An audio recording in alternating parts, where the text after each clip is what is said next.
નમસ્કાર મિત્રો, આજે આપણે આ વિડીયોમાં ગુજરાતી નિબંધ પ્રદૂષણ એક સાર્વત્રિક સમસ્યા, પ્રદૂષણ અને પર્યાવરણ એના વિશે જોઈશું.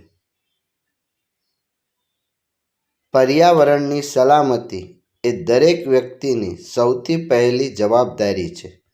પર્યાવરણને જીવસૃષ્ટિની મૂળભૂત જરૂરિયાત પૂરી પાડીને તેની સુરક્ષા અને જાળવણી કરે છે. પણ જો પર્યાવરણની સુરક્ષા જોખમાય તો? હા, એ સાચું પડ્યું છે. જાત જાતના પ્રદૂષણોને ઉત્પન્ન કરીને આપણે તો જે ડાળી પર બેઠા છીએ એ ડાળીને જ કાપી નાખી.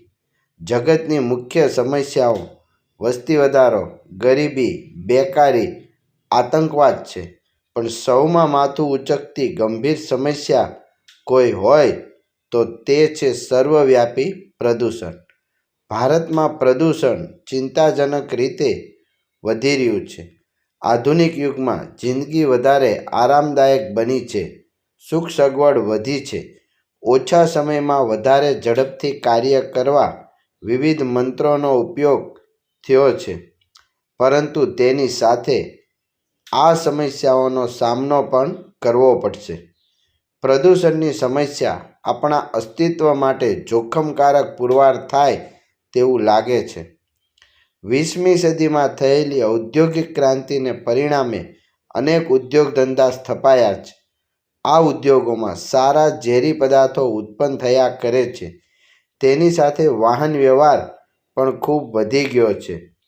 ખનિજ તેલથી ચાલતા વાહનો હવામાં કાર્બન મોનોક્સાઇડ જેવો ઝેરી વાયુ છોડે છે.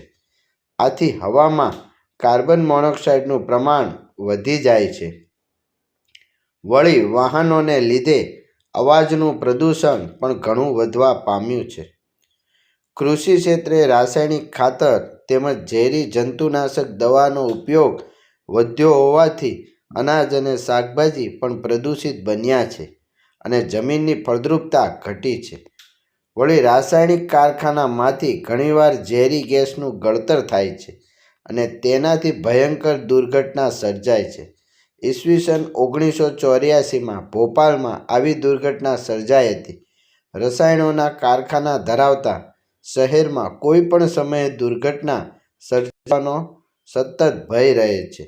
છેલ્લા 50 વર્ષોમાં આપણા દેશની વસ્તીમાં ઘણો વધારો થયો છે. બેફામ વસ્તી વધારાએ પણ અનેક સમસ્યાઓને જન્મ આપ્યો છે. શહેરો માનવ વસ્તીથી ઉભરાઈ રહ્યા છે.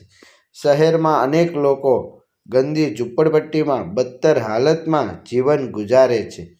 કારખાના અને વધતી જતી વસ્તીને રહેઠાણો પૂરા પાડવા માટે જંગલોનો આડેધડ નાશ કરાયો છે. તેથી વરસાદનું પ્રમાણ ઘટ્યું છે અને ગરમીનું પ્રમાણ વધ્યું છે.